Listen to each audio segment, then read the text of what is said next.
hope is incredibly hard, and it's also incredibly powerful. I want to invite you into my world as I try to build hope myself. This is Chronically Hopeful, the podcast, and I'm your host, Julia, and I'm so glad you're here.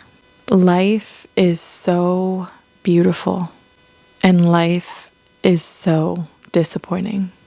I feel both of those deeply to my core. I think living with chronic illness makes you see the world through very different eyes. And I want to talk about that today, the beauty and the pain of that. I'm going to start today a little differently. I'm going to start today with a journal entry that I wrote. It's a little bit tender, but I think that it is everything I'm trying to convey in this episode, so I want to share it with you. Grief runs as deep as love does. So maybe you grieve the version of yourself that existed before chronic illness because maybe you really loved her. It's really sad that you couldn't see it at the time and that you have to live with this now, but it's also really beautiful that you get to see yourself through these eyes that have carried the weight of missing her and cried for her and mourned her. She was worthy of being celebrated and missed and loved. You were. You still are. I wonder, in 5 years, maybe 10, you'll look back at this version of you, this one here now, the one that feels crushed under the weight of chronic illness and just wants so badly to be out. Maybe you'll be thinking back to her. When you're fighting your own body day after day after day, it becomes a lot harder to believe that you're worthy of love. I am hard to love. I have so many limitations and needs. It almost feels like the most loving thing to do is to take your loved ones and put them in the hands of someone who could love them better. But I don't think your future self sees it that way. I think she sees so much worth in you. I think she looks back at all the versions of you and loves this version the most. Because she can see that out of all the versions of you, this one here is the one who needs love the most. You deserve to feel loved through the pain. I wonder what she'll wish for you. What she'll wish she had done for you. Maybe she wishes that in between all the appointments and treatments and rest in dark rooms, they might let joy in. But the only joy that's accessible to you now is so small. It almost feels insignificant. But I think she knows that it's not. I think she knows that that joy, though small, adds up really quick. And it can be your anchor to yourself, to your future self. The one that experiences a heck of a lot more joy than right now. She loves you so much. Just like you love your old self so much.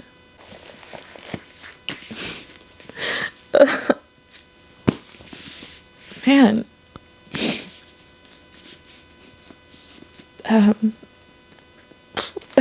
I've clearly been in my feels lately. I think it just perfectly represents everything I'm saying today, that life can be so beautiful and you can see things through a very different lens when you live with illness. And I am so grateful for the way I see the world now. There's so much I used to take for granted, but I would give anything to be in my old body, where I felt capable, where I felt full of potential, where I felt like I could freely dream. And I've just been holding those two truths lately, that life is so beautiful, and yeah, it's also pretty freaking disappointing. Okay, let me get comfy while we talk about how beautiful this life is. I spend most of my time at home, most of my time lying down. But the times that I leave the house for an appointment and end up getting to go to the beach on the way, or see a sunset, or go to my backyard and lie down in the grass, I am truly in awe of the world around me. Like, I'll look at the sky and I'll be like, how beautiful. I'm going to cry talking about it. How beautiful is it that everyone on this earth, billions of people, are underneath the same sky. And this sky that morphs day to night, day to day. It's never the same sky that you're looking at. The clouds are puffy and beautiful one day and so vast that you can't see beyond them the next, and so clear that you can see every star in the galaxy the next night. There's high and medium and low clouds, and depending where they sit, those can make very beautiful, vibrant colors in a sunset. And baby, that's just the sky. It is so beautiful.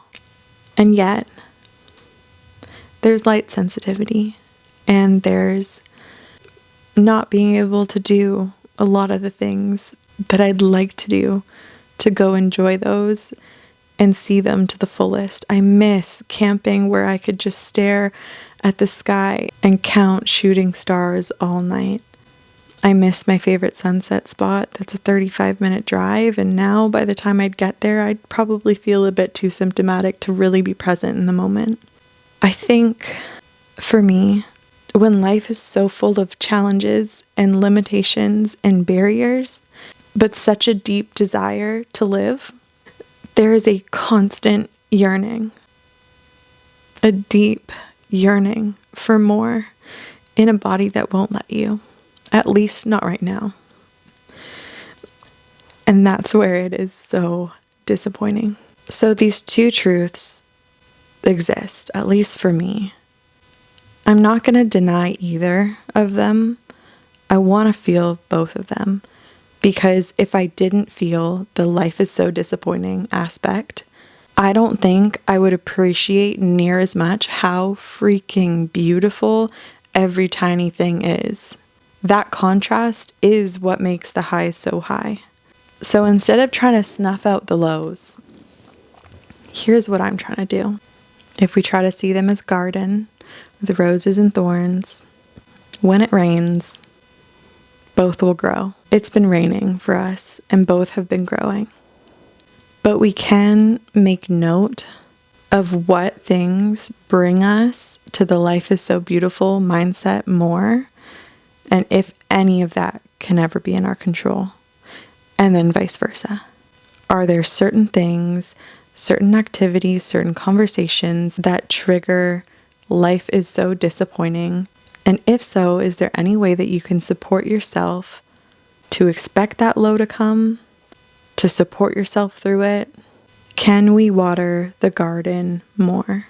Because yes, the rain of life is falling and it's going to water both, but we also do have some of the maintenance of the garden in our control, right? For me, it's a lot easier when symptoms are managed, when I don't have bone deep fatigue and a splitting headache and nausea and brain fog and lightheadedness and dizziness. And those things are managed, it is infinitely easier to be in a good mindset. I just want to acknowledge that. But I'm making mental note of the things that bring me to the life is beautiful mindset so I can water that garden more. Getting my little butt outside is a huge one for me. Yes, light sensitivity. Yes, heat intolerance. Yes, less controllable environment, noise, light, heat, all of it. But when I can find a shady spot outside, that breeze is healing. And it feels like it expands my worldview again. I see the whole sky, this beautiful, vast sky. I'm just not as isolated, and then therefore I don't feel so alone. We see how beautiful and fragile and delicate and special life is with the little ladybug that might land next to you, or the moth that maybe once would have scared you, but now you can just observe and think about how special it is that that exists too. Getting outside is huge for me. Not doom scrolling is huge for me. Being intentional about what I'm consuming to numb the pain, soft music, audiobooks, perhaps podcasts. I don't listen to many podcasts, but please, you guys, give me recommendations. I would love some. But intentionally choosing content to consume that will nourish me more than it drains me is really important for me. Just dreaming, going on Pinterest and seeing beauty and seeing how could any of this fit into my life right now. Dreaming can feel really unsafe when it hasn't turned out so many times. I find myself not wanting to dream because I know how crushing it is when those dreams don't come true. For me and all my brain injuries, it was just like once I recover or in a few months from now when I'm better. And those months would come and go, and those years would come and go, and I'm still not better. And actually, I have more needs and limitations and medications than ever. I know that can feel a bit crushing when so much of what you have planned has not turned out. But to reframe a little bit, I think that dreaming about a life you could live if nothing else changed, if things stayed just as they are, and finding joy in it now, finding things to look forward to that are within your current capacity, that's where I feel empowered, and that's where I feel I could appreciate more of life's beauty. And seeing children, like I have nieces and nephews and friends with babies, and every time I see children, I go, oh my Lord, life is so beautiful. And kids know how to appreciate it so much. I'm becoming more and more aware of what things trigger a life is so disappointing mindset for me. I think things feel very disappointing when I compare. I mean, we know comparison's the thief of joy, but like, how do you not? Right? When you're sick, when you're young, or whatever your circumstance is that's brought you here, that you need hope, whatever that circumstance is, how do you not compare to all the people around you hitting milestones that would have to look so different for you if they can happen at all? That's hard. And we can be so happy for them and also wonder why life is like this, why life is so unfair. So my homework for you today is make a note, make a list of both what things bring you into a life is beautiful mentality, whether they're in your control or not. Write all of those down. And then also write down a list of things that are often the reason that you are brought into a life is disappointing mindset. Just so you know how to support yourself better for next time. Or maybe some of that's in your control, but maybe it's not. And maybe you just can understand yourself better by compiling this little list. While you're making these lists, I want you to ask yourself which one you need to feel more in this moment here. Sometimes we really need to sit in the grief. That's honoring the past version of ourselves that we love so much that we do grieve them. Sometimes we've done enough of that and we just really need life to feel beautiful again. I encourage you to get curious about which one you need to feel right now, and don't judge yourself if you're not there yet or you don't know. Just get curious. Okay, you guys, we've reached the end. I just want to share a quote of the day. And there's actually two that I feel like I really couldn't choose one here. One, the amount of good things in your life depends on your ability to notice them. The second quote is, I know it is heavy, but it will pass. And I know it will pass, but it is heavy. I guess the moral of this whole lesson, if you want to call it that today, is just to feel all of it. Feel all your feelings. That's how we move forward. That's how we learn and understand ourselves better. I'm so glad you guys are here. I hope this was helpful for you.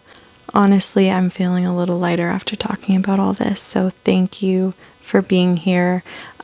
Your comments, your messages mean more to me than you will ever understand. Even if I don't get back to you, seriously, I see you. You're incredible. Those are a lot of the things that make me feel life is beautiful, even when I'm so symptomatic I can hardly read it. Thank you. And I will see you next time. I filmed this entire episode vertically, and I'm just realizing that now. So it's gonna be a very zoomed in episode. That's cool.